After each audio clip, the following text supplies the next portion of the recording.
Halo semuanya, selamat datang di live Instagram.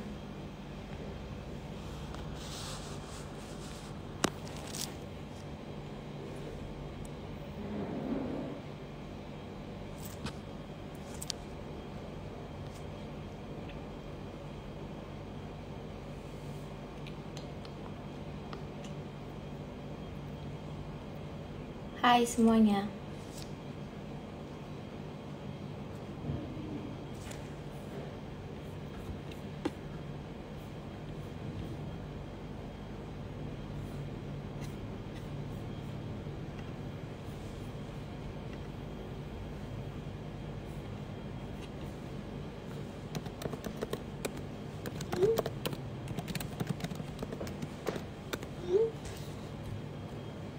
Halo semuanya, selamat pagi.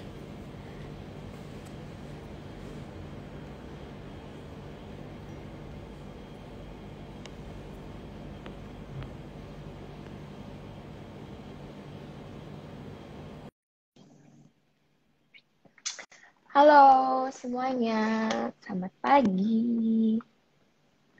Kita akan live bersama RS Ananda.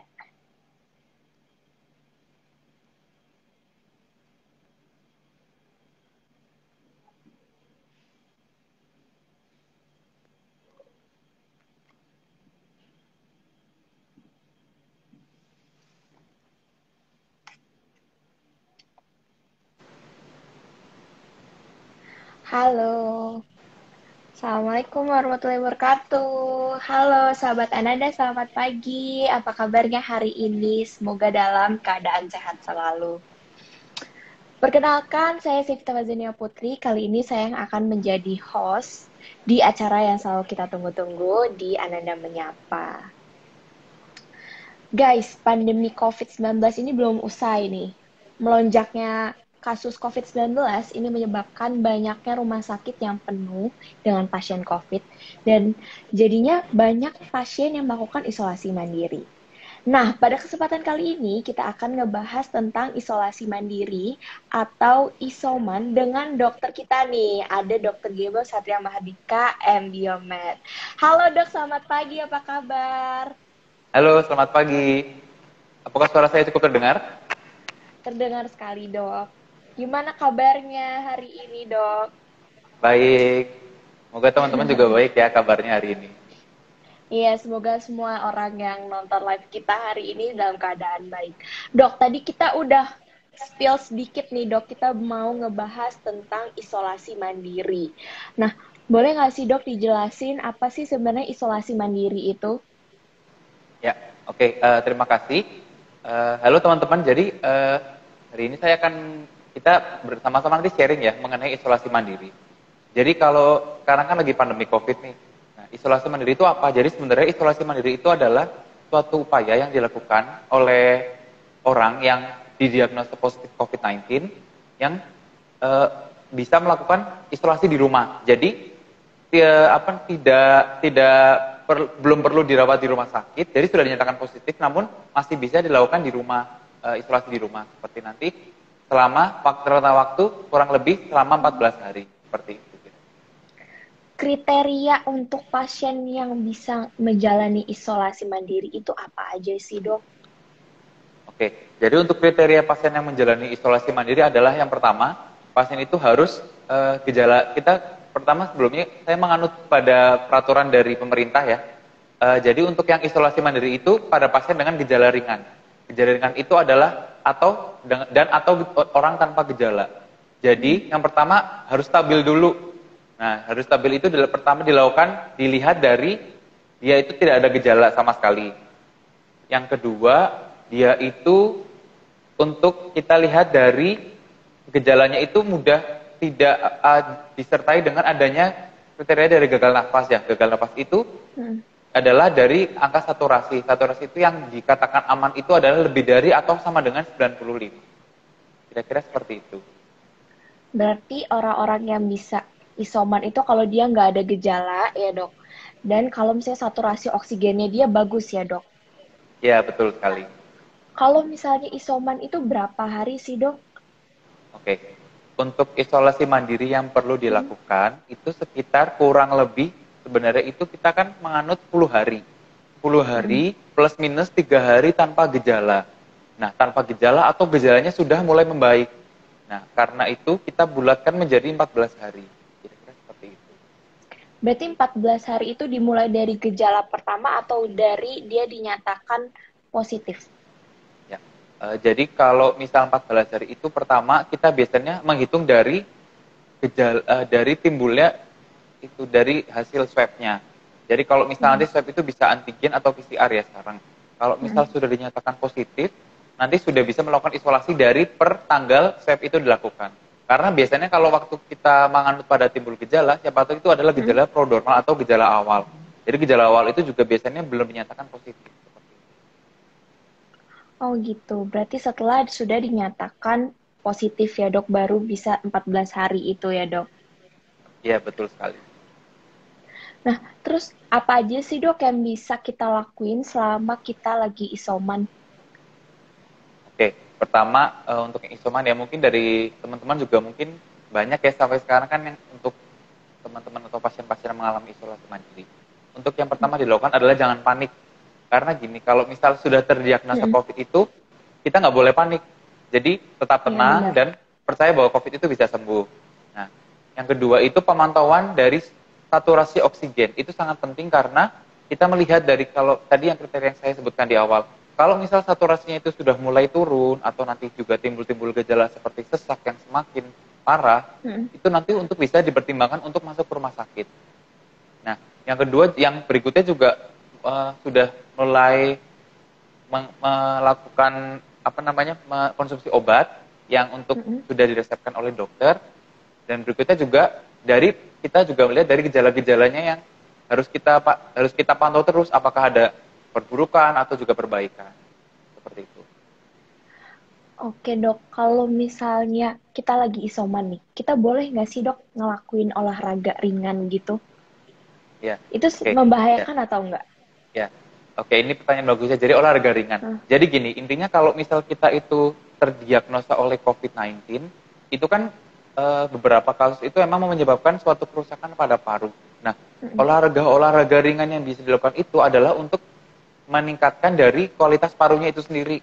Nah, mungkin kalau misal pertama yang sering dilakukan adalah berjemur ya, karena kan kita Mm-mm. pemberian vitamin D itu kan untuk nutrisi bagi yang bisa meningkatkan tingkat kesembuhan COVID.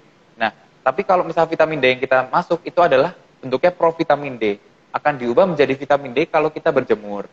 Nah, berikutnya itu olahraga ringan yang bisa dilakukan adalah misal pertama dari berjalan. Berjalan itu berjalan kecil aja pokoknya. Mm. Jangan cuma duduk aja di kasur atau tidur di kasur. Iya. Itu adalah dari olahraga ringan tadi, misal berjalan misal di sekitar rumahnya di rumah atau pokoknya jangan jauh-jauh dari lingkungan rumah. Terus misal melakukan olahraga ringan lain seperti kayak yoga juga disarankan. Nah, terus juga ada pertanyaan berikutnya nih, kalau misal Mm. saturasinya turun gitu ya, itu kira-kira Mm-mm. ada Iya. olahraga ringan yang bisa dilakukan.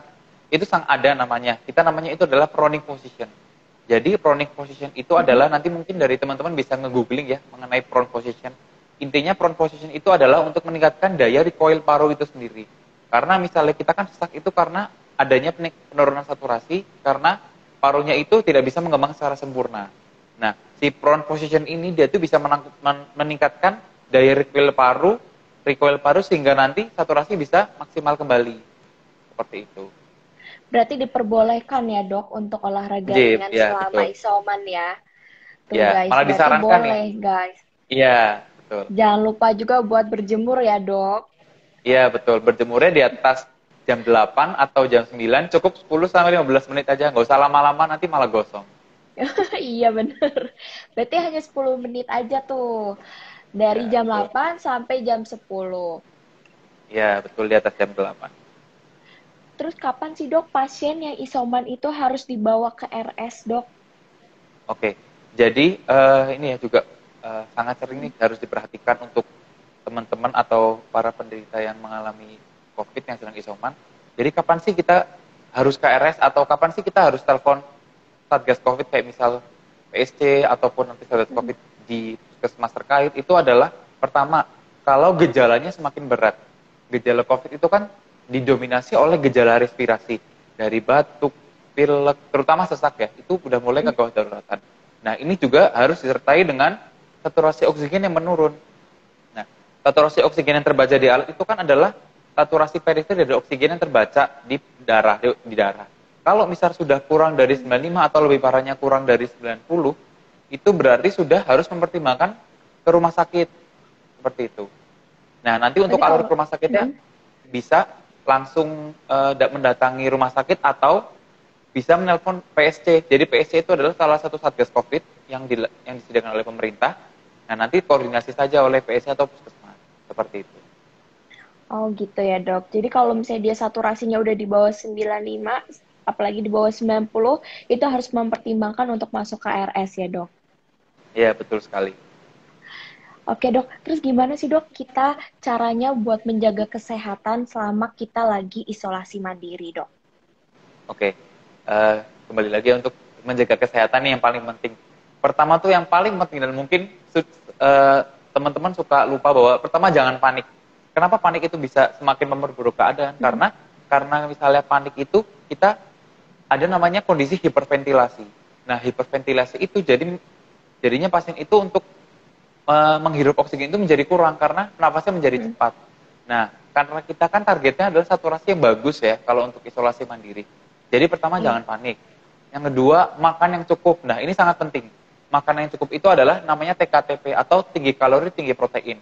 Fungsinya adalah untuk makanan yang tinggi kalori dan tinggi protein itu adalah untuk meningkatkan daya metabolisme dari tubuh. Karena kalau misal kita ada gejala sesak itu kan mengambil energi dari tubuh untuk bernafas gitu ya. Nah, karena untuk memperbaiki sesaknya, kita juga untuk makanan yang tinggi kalori, tinggi protein.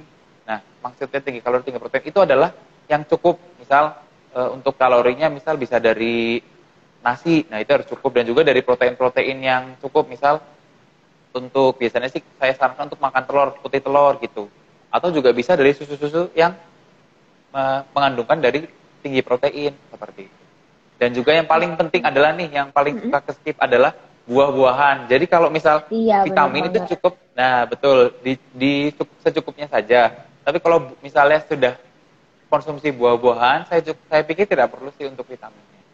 Seperti itu. Berarti yang paling penting adalah mencukupi nutrisi kita ya dok. Iya, betul sekali. Nah gitu tuh teman-teman, jangan lupa makan yang banyak, yang nutrisinya terjaga ya guys. Jangan sampai kalian kekurangan nutrisi, kekurangan vitamin. Nah dok, Ya. kita mau ngebahas tentang mitos atau fakta isoman nih dok. Karena banyak sekali ya dok, kayak ada hoax-hoax di luar sana tentang isolasi mandiri atau tentang COVID ini. Nah, banyak nih dari teman-teman di luar sana yang tanya, kita tuh harus selesai isomannya itu setelah PCR-nya hasilnya negatif atau gimana dok gitu. Ya, oke. Ini juga kembali menjadi poin penting dari pertanyaan ya. Kapan sih dinyatakan selesai isoman atau kapan sih kita mungkin bisa bekerja lagi? Jadi gini, untuk kita pertama menganut kepada panduan ya. Panduan itu kan berarti sudah diteliti oleh beberapa ahli. Jadi untuk syarat untuk selesai isolasi mandiri adalah cukup rentang dari 14 hari itu atau 10 hari disertai dengan plus minus 3 hari bebas gejala atau gejala berkurang ya. Nah, terus kalau misal selesai isolasi mandiri itu perlu swab nggak? Saya jawabnya tidak usah. Jadi gini, mengapa tidak usah? Karena kita lihat dari swab PCR ya, kan biasanya dilakukan adalah swab PCR yang untuk diagnosis. Dari swab PCR sendiri itu, kalau misal sudah selesai isolasi itu biasanya akan masih terdeteksi positif. Mengapa? Walaupun PCR itu dia itu spesifisitas dan sensitivitasnya lebih dari 80%, tetapi dia itu mempunyai kekurangan bahwa bisa mendeteksi semua partikel-partikel yang ada di virus, baik itu virusnya masih hidup atau virusnya itu sudah mati. Sudah mati. Nah, jadi kalau misal nanti kita sudah selesai, misalkan kita nggak tahu ya virusnya itu hidup atau mati. Nah, pasti kalau misal pun bangkai virusnya itu masih bisa terdeteksi positif oleh mesin PCR. Nah, makanya itu untuk swab dari antigen atau PCR untuk pasien dengan yang selesai isolasi mandiri itu tidak perlu dilakukan. Namun kalau misal untuk pasien yang di rumah sakit juga harus pasti akan dilakukan dengan terutama dengan gejala berat. Seperti itu. Oh gitu ya dok. Berarti sebenarnya kalau misalnya udah 14 hari itu nggak perlu PCR lagi, itu nggak masalah ya dok? Iya, betul sekali. Terus kalau misalnya virusnya dia itu ternyata sudah mati tapi ternyata terdeteksi oleh oleh saat PCR itu masih bisa menularkan atau tidak ya, Dok? Ya, oke. Jadi tadi kembali lagi ya, kita berarti ngomongin tentang masa inkubasi virus. Jadi untuk masa inkubasi virus sendiri, dia itu rentannya adalah kurang lebih 7 hari. 5 sampai 7 hari.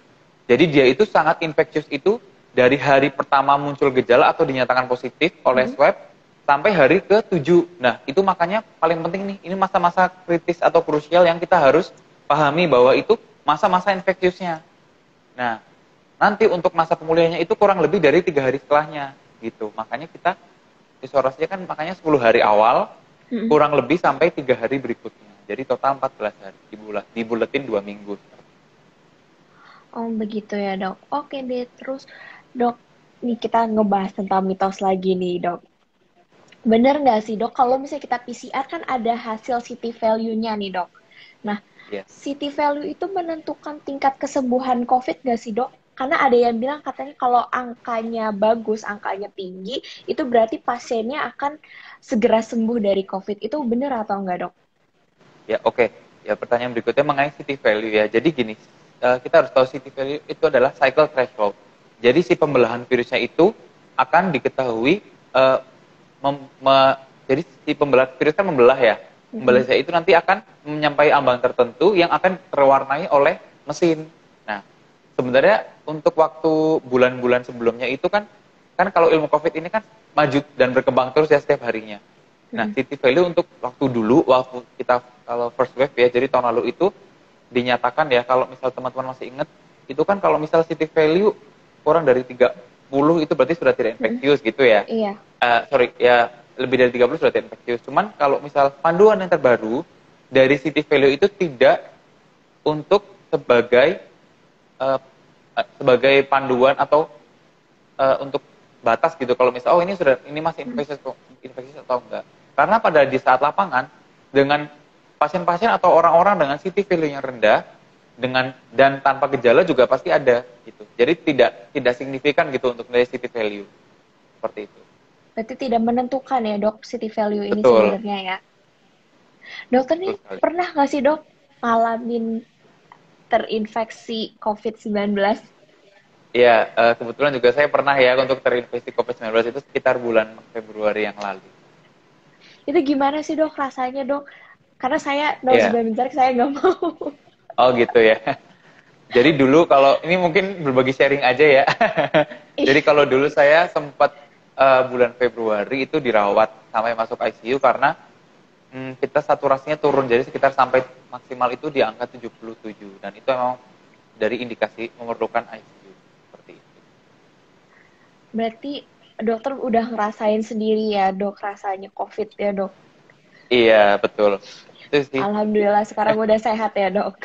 Iya, alhamdulillah.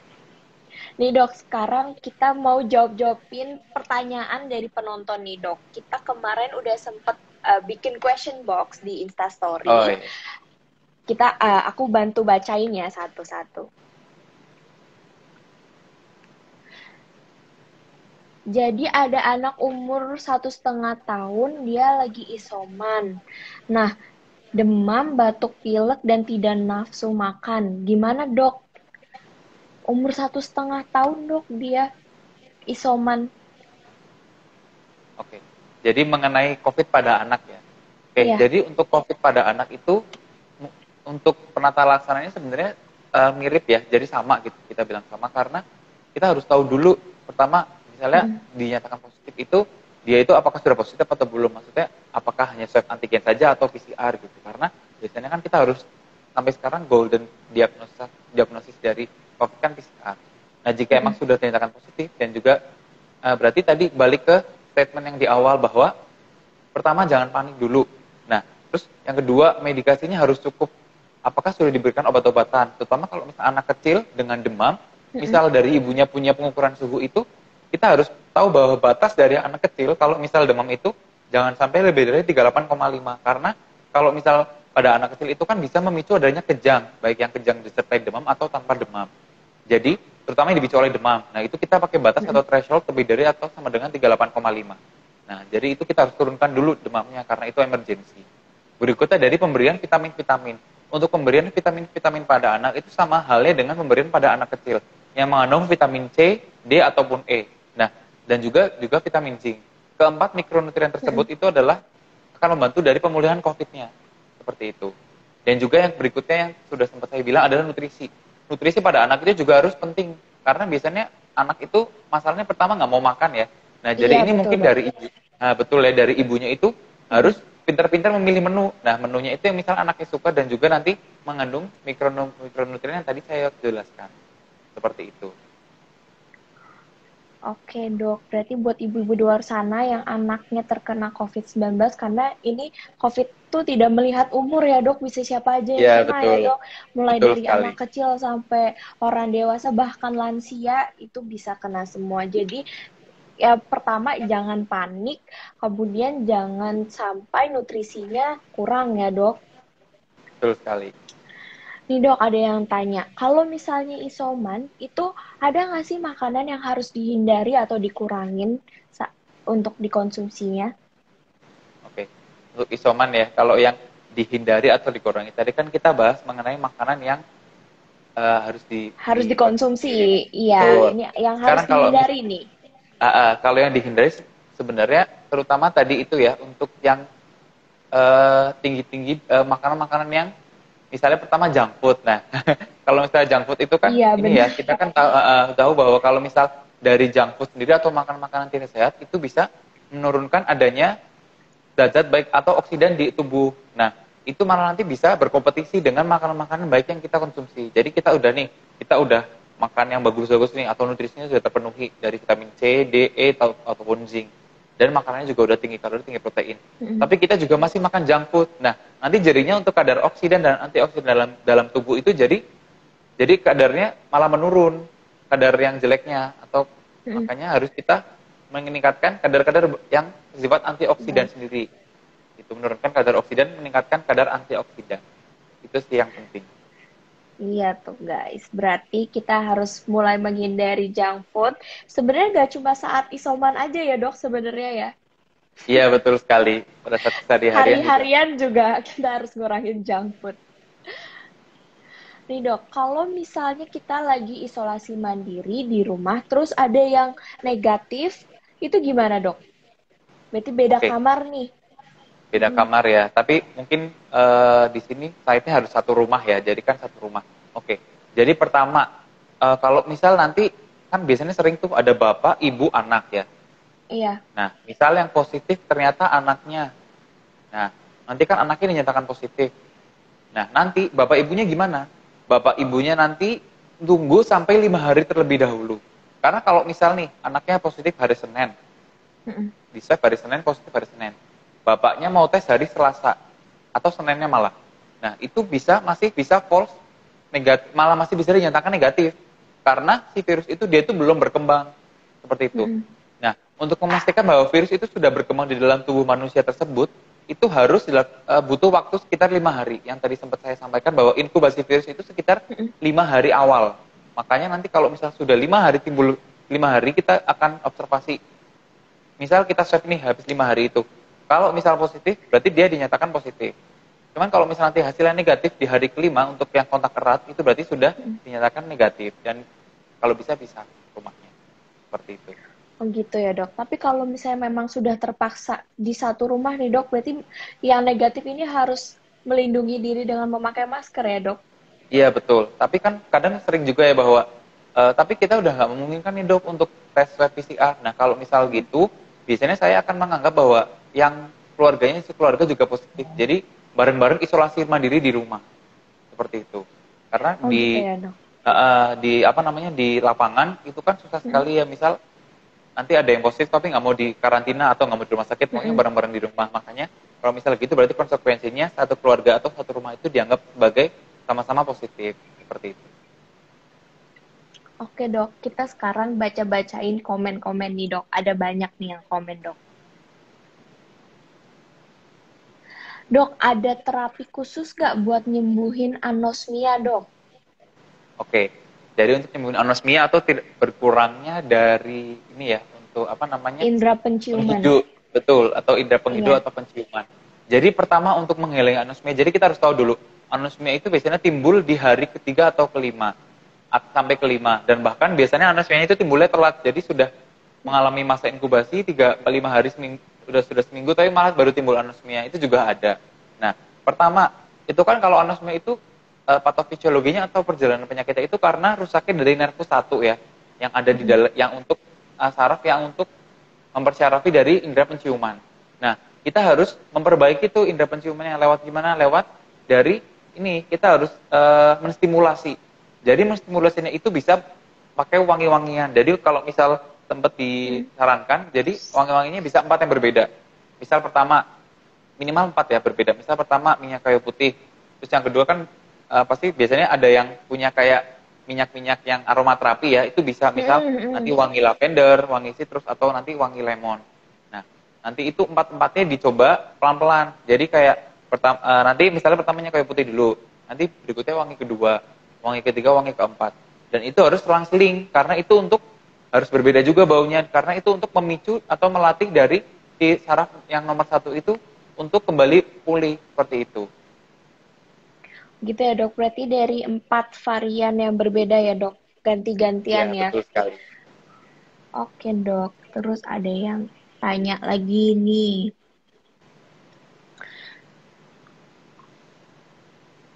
Kalau RAT positif, swab PCR negatif, apakah perlu swab ulang dok?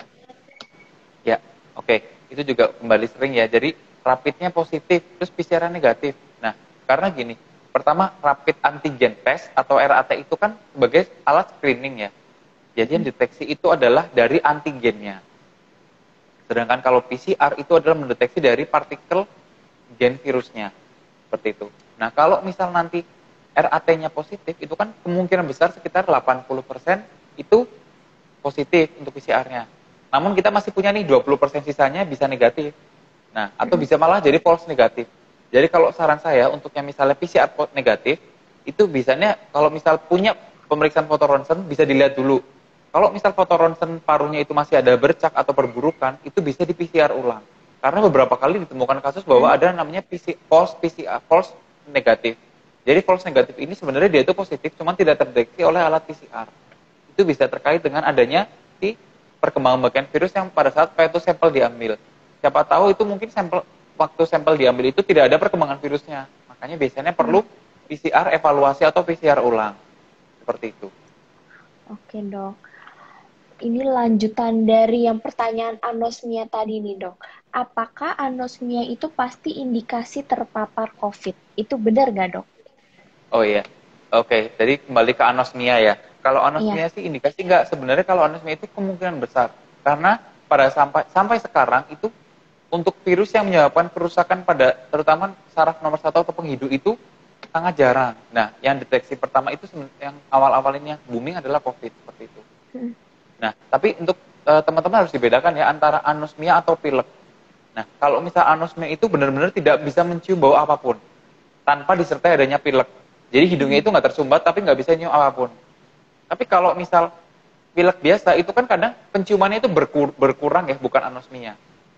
Nah, itu harus dibedakan dulu. Kalau misal pilek itu karena tersumbatnya oleh suatu cairan atau suatu gumpalan itu, si pilek itu jadinya penciumannya berkurang. Nah, tapi anosmia itu bisa, yang tadi saya jelaskan, tidak disertai oleh pilek. Bisa tanpa atau disertai oleh pilek. Seperti itu. Oke dok. Kita jawabin lagi pertanyaan nih dok. Ada yang tanya nih dok, muncul bintik-bintik gatal di kulit atau badan, apakah termasuk gejala terpapar COVID dok? Ya, oke. Jadi kita kembali lagi ke perjalanan COVID ya. COVID itu kan penyakit dengan, kita bisa sebut bahwa jadi itu penyakit dengan 1000 muka. Jadi manifestasi dari COVID sendiri itu bisa sangat bermacam-macam. Dan dia itu bisa menyerang dari berbagai jaringan maupun organ. Bahkan untuk di kulit sendiri, beberapa jurnal juga mengatakan bahwa dia itu bisa menimbulkan suatu rash atau bintik-bintik merahan. Nah, bintik-bintik merah itu juga harus dibedakan apakah itu emang jangan-jangan bintik yang disebabkan oleh alergi atau emang bintik-bintik yang dicurigai karena COVID seperti itu. Itu bisa timbul di daerah muka ataupun juga di daerah dari pergelangan tangan dan tubuh seperti itu. Bintik-bintiknya itu biasanya ya itu kayak semacam biduran gitu, gatal-gatal. seperti itu. Itu juga. Cuman nggak nanti misal, aku bintik-bintik ya dok, apakah itu COVID itu nggak mesti ya. Itu masih itu cuma salah satu manifestasi yang bisa timbul akibat karena COVID. Seperti itu. Tergantung orangnya juga ya dok, berarti nggak Betul, semuanya ada tergantung dari gejala imunitas bintik-bintik orang. ya. Iya betul Bet- sekali. Tapi berarti bisa dijadikan salah satu gejala ya dok? Bisa, bisa itu juga termasuk gejala dan juga bisa dibilang gejala ringan. Oke dok, ini nih, ada yang tanya nih dok. Mau tanya dong, kalau misalkan sedang isoman di rumah dan ada hal urgent, dapat konsultasi kemana ya? Nah, Oke, ini nih. ya penting juga ya karena kebetulan juga kita dari Rumah Sakit Ananda itu mempunyai pelayanan home care. Nah, karena mungkin karena terbatasnya juga kan rumah sakit juga kan sekarang full semua ya kebanyakan itu Iya, untuk bed occupation rate-nya sangat full. Nah, dari Rumah Sakit Ananda terutama itu menyediakan adanya layanan home care. Nah, layanan home care itu adalah yang bisa seperti telemedicine seperti itu. iya bener banget nih teman-teman. Nah, buat kalian semua yang sekarang lagi menjalani isolasi mandiri, kalian bisa banget ngikutin paket isoman dari RS Ananda di pelayanan home care. Bisa ditelepon menghubungi ke nomor telepon 081126 11 308. Bisa ditelepon, bisa di WhatsApp. Nggak cuma kunjungan perawat aja, bisa juga untuk telemedicine. Oke deh dok, berarti yang tadi bisa kita simpulkan adalah isolasi mandiri itu bisa dilakuin oleh orang-orang yang gejalanya tanpa gejala, bahkan sampai gejala ringan ya dok. Kalau misalnya sudah gejalanya agak berat, lebih baik dibawa ke rumah sakit, betul ya dok? Betul sekali. Nah, buat teman-teman yang mau isolasi mandiri dan mau dipantau terus oleh dokter, kalian bisa melakukan bisa menghubungi pelayanan home care kita di nomor telepon yang tadi saya sudah sebutkan, atau bisa cek di Instagramnya RS Ananda, di situ ada nomor teleponnya juga. Terus buat kalian semua yang sekarang lagi menjalani isolasi mandiri, tetap semangat, jangan panik, jaga kesehatan, jangan lupa nutrisinya dipantau terus, jangan sampai kekurangan nutrisi. Terus ada tips apa lagi nih dok buat mereka yang lagi menjalani isoman nih dok? Untuk yang paling penting ya, yang tipsnya itu dibawa seneng aja, dibawa happy. Jadi itu yang paling penting di saat selain jangan panik juga kita harus tetap senang, tetap ceria gitu.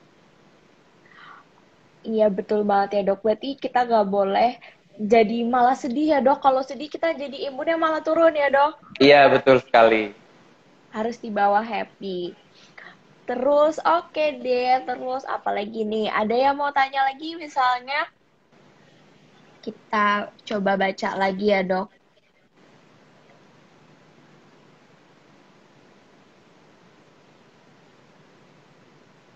Oke dok, ini ternyata ada yang tanya lagi nih dok. Kalau misalnya udah kena COVID, terus jadi gampang capek, sesak nafas, itu gimana ya dok? Ya, oke. Ini juga pertanyaan paling sering ditanyakan ya. Jadi Mm-mm. mengenai atau kita sebut dirangkum sebagai long COVID syndrome. Jadi si long COVID syndrome ini adalah suatu kumpulan gejala yang bisa timbul akibat kita itu akibat setelah terkena COVID. Nah, gejalanya itu apa? Jadi tadi lemas, gampang capek atau sesak nafas yang tidak berkesudahan. Jadi sesak nafas ini biasanya tidak disertai dengan adanya penurunan saturasi. Ini disebabkan karena apa sih gejala-gejala ini? Karena si paru-paru itu kan ibaratkan baru berantem ya terhadap COVID gitu ya. Jadi untuk kita itu baru terserang COVID gitu. Nah, karena habis itu kan menimbulkan suatu kerusakan, baiknya itu bisa Mm-mm. bisa reversible atau irreversible. Jadi bisa kembali atau tidak kembali. Nah, jadi itu terutama nafas ya yang kita lihat. Jadi nafas itu gampang capek, jadi lebih kayak ngos-ngosan karena tadi parunya itu masih ada kerusakan sedikit. Nah, atau juga bisa kerusakan yang cukup banyak. Maka dari itu biasanya kita perlu nih melakukan suatu teknik-teknik latihan yang bisa meningkatkan pernapasan. Kayak misal nanti atur pola nafas ataupun nanti olahraga kecil. Sebenarnya itu terkesan klasik ya, cuman itu sangat penting Mm-mm. sekali gitu. Karena itu untuk mencegah adanya long covid ini bisa tuh dilakukan olahraga kecil kayak jalan ataupun nanti peregangan nafas itu nanti bisa harus dilakukan. Jadi kalau untuk lebih jelasnya mungkin nanti teman-teman bisa kita konsultasi ya, misalnya lewat home care itu bisa, atau nanti telemedicine, atau nanti juga bisa ada kok di YouTube juga sudah banyak untuk cari teknik-teknik pola pernapasan. Iya, di Instagram kami juga ada dok. Kemarin baru Ada ya? di-upload ada latihan pernafasan buat mereka-mereka yang mau latihan pernafasan. Oke, ini ada pertanyaan lagi mau dijawab lagi nggak dok? Boleh, boleh. Boleh. Ada yang tanya, dok bagaimana cara membedakan diare yang umum karena makanan pedas sama diare karena gejala COVID? Oke. Diare karena gejala COVID sama misalnya diare karena makan pedas kayak seblak gitu ya. Jadi kalau misal kalau diare yang karena makanan-makanan, jadi kan ada beberapa itu makanan-makanan yang mengiritasi saluran pencernaan. Nah, di makanan yang mengiritasi saluran pencernaan itu bisa pertama yang tadi ya mengandung dari cabai, karena dari cabai itu kan ada namanya zat kapsin atau capsaicin, itu bisa meningkatkan motilitas usus, jadinya diare.